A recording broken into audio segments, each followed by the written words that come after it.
Yeah. All I need is one mic. Yeah. All I need is one mic. Hey everybody, welcome back to a new episode of One Mic where I watch shit so you don't have to. And today I'm here to talk about season 1, episode 4 of The Falcon and the Winter Soldier, entitled The World is Watching. The title is pretty evident by the time you get to the end of the episode, but we'll talk about that a little bit later. I know if you guys watch my Invincible video that I posted today as well, you'll see that I promised to talk about the title and failed. So we'll see if I fail to do it again here. But another really good episode, man. I don't know why people think this show... I've seen people say that they think this show is boring. I find it really fucking interesting. I don't know why people think it's boring, but another really fun episode, really good episode, interesting. There was a lot of stuff to like here. So we open up the episode with a flashback showing essentially Io from the Dora Milaje in Wakanda essentially curing Buck of his mind control thing. She says the words, it doesn't work, cool. We come back to present day and we see Io essentially tell him that you got 8 hours to finish your business with Zemo before we come get him. Pretty straightforward, cool. But I got hyped because if you guys watch the deep dive video for episode 3, Andy put it out there, the idea of Chadwick Boseman showing up, and the episode opens up and goes, Wakanda. I go, oh shit, here we go. But no Chadwick, no Black Panther. And they say something like 6 years prior. So I'm like, oh, come on, man. Like, it would even make sense. Like, it would even make sense in story to have him there. But I think there might be a thing too where they just might not want to.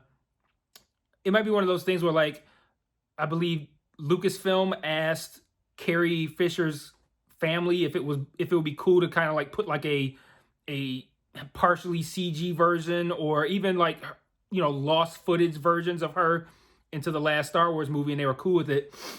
Maybe it's one of those things where it's like they could have put Chadwick in, or maybe they did, and then after he died, they were kind of just like, yeah, that might be in poor taste to do this, or maybe the family said, nah, we don't want that. But who knows? Maybe he'll still show up. I don't know. Let's hope so. But again, I loved pretty much everything about this episode. And the one thing I didn't like wasn't something wrong with the structure of the episode or the episode itself. It was more just that I hate Great Value Cap. Like, I fucking hate John Walker. Like, what a piece of shit this guy is. He shows up in Latvia and he just shows up with all his entitlement, like talking to Buck and Sam any old kind of way, telling them what they're going to do, telling them what he's going to do. I'm like, man, get this fucking guy out of here. Like, he's fucking powerless in the literal sense. Like, he has no extra powers. And he was just given this title of Captain America. Now he walks around like he's the boss of everything. Man, fuck him. Like, it was so gratifying to see the Dora Milaje beat his ass. Like, I loved it. So I'm gonna come back to this John Walker stuff later because there's a lot to kind of unpack there. But where I want to start is this. I think they did a really good job of making the viewer, me, you guys, think about the concept of these superheroes or these people who take the serum and tying them with supremacists. Like, I think that was an interesting concept for Zemo to put forth. Sam had a really good conversation with Carly where he kind of laid that out and almost kind of like trapped her in it, where almost kind of made her admit it, that they have kind of like the same or similar viewpoints and ideologies. And I wouldn't go as far as calling them supremacists. I think that's a reach, but I like the idea of making us think about that.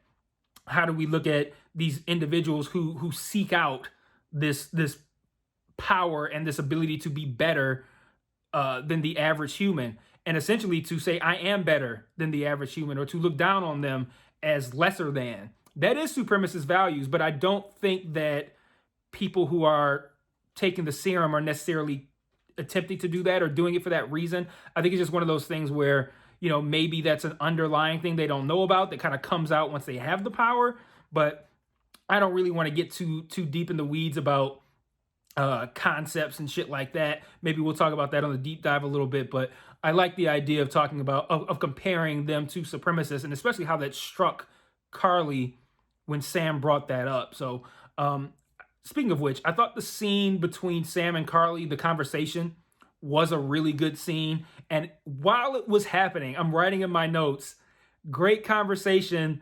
Can't wait to see how John fucks this up.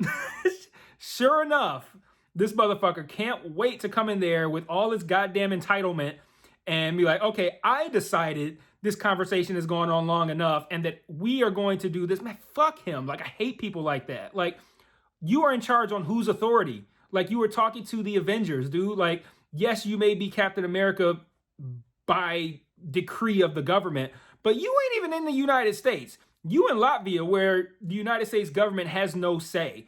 And you are not only doing that, but you are there with 2 Avengers. Like, I can't.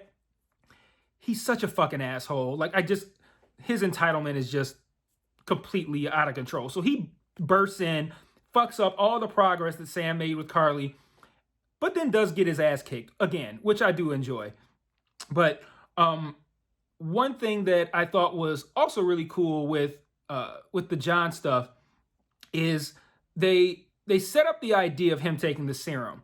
And kind of rewind a little bit. Carly has the serum. She tries to escape. She's chased down. And this is in the same scene after the conversation with Sam when John comes in and fucks everything up. Carly runs off. Zemo, who snuck out multiple times in this episode, cuts her off, shoots her. She drops the serums.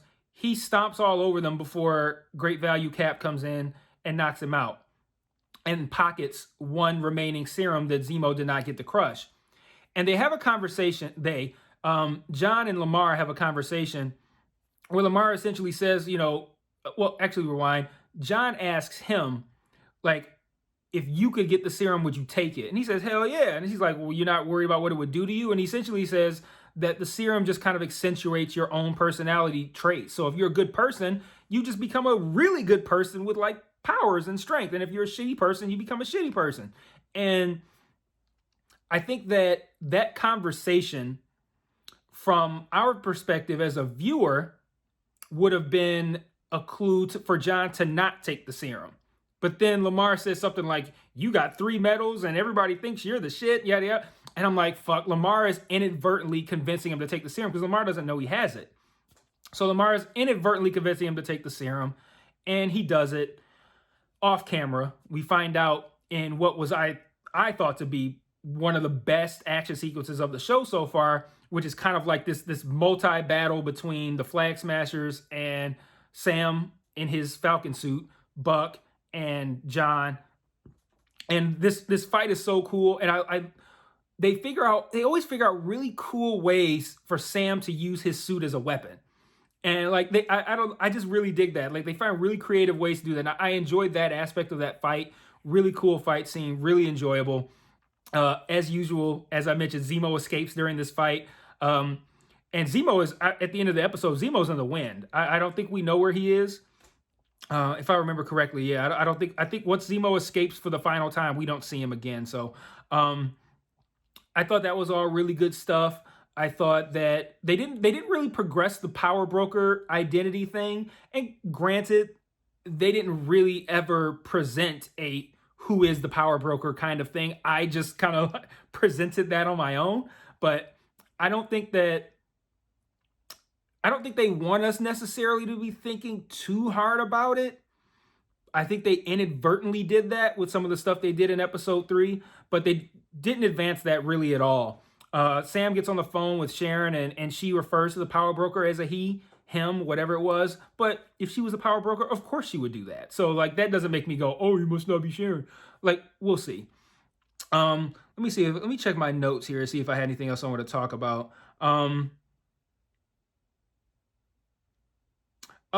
Well, I guess I could just go straight to the end because like there's not too much else. I talked about how much I enjoyed the Dora Milaje kicking John's ass, how much I enjoyed that fight scene, the stuff with the supremacists versus superheroes.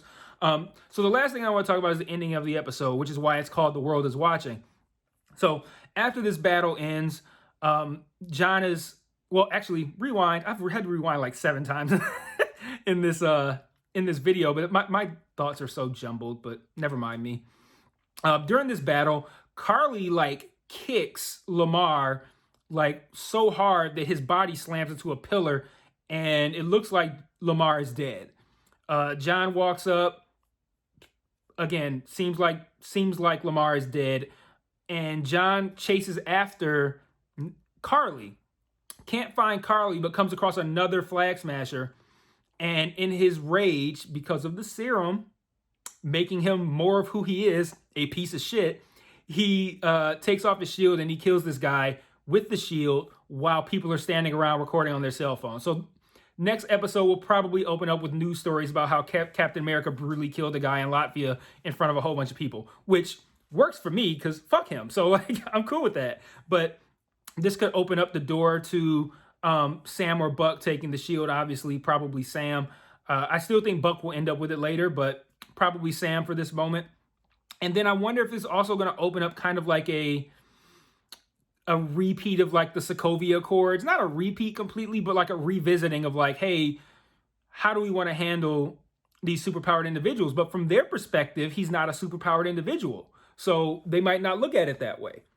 So I'm really curious to see how the United States looks at what John did in Latvia and what repercussions he may face, if any, especially since he's a complete psychopath and now he's superpowered. So who knows? Like, who's going to defeat him? Like, there's a lot to unpack over these last two episodes. Like, is John going to become like a bad guy? What is Zemo's plan at this point? He keeps escaping, but then he comes back. He's the one who figured out where Carly was going to be at. I don't know, man. Zemo, I still can't figure out Zemo's motives, but that's Zemo. If you listen to me on the deep dive, that's who he is. He's one of those guys that has like a long-term plan and it just unfolds over time. And you spend a lot of time going like, you know, maybe you think Zemo's helping. Zemo is not helping. I know we said that. And I think the deep dive first episode, like what if Zemo is like kind of like a Hannibal Lecter kind of deal, which he is. I mean, he is to a degree. He is helping. I take that back. He is helping. But is he helping to serve the good, or is he helping to serve himself?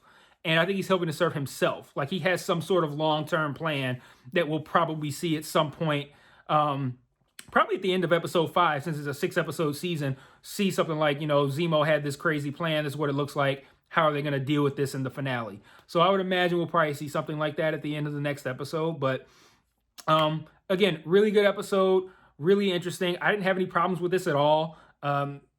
It didn't lag. It didn't have any moments that I thought were dumb or edited weird. Pretty solid across the board. Really great action sequences. As much as I hate John Walker, I have to commend the show for easily making him so hateable, and commend Wyatt Russell for being so hateable. So it's a good job. So really nothing I didn't like here. Really enjoyed the episode. Look forward to the deep dive on Sunday/Tuesday with Axel. Also going to have Delvin Cox on. Delvin hasn't appeared anywhere on here, but if you listen to any of my podcasts, you've probably heard Delvin before. So Delvin should be on for the deep dive. Something could come up and he could cancel, but right now he's scheduled to be on the deep dive for episode 4. And there's so much to kind of really dig into here as far as like what's to be done with John. What about this idea of supremacy? What about Carly and the Flag Smashers? Like what direction they go in, the power broker, all that good stuff. So I'll see you guys Tuesday for the deep dive and then next Friday again for episode 5. Peace.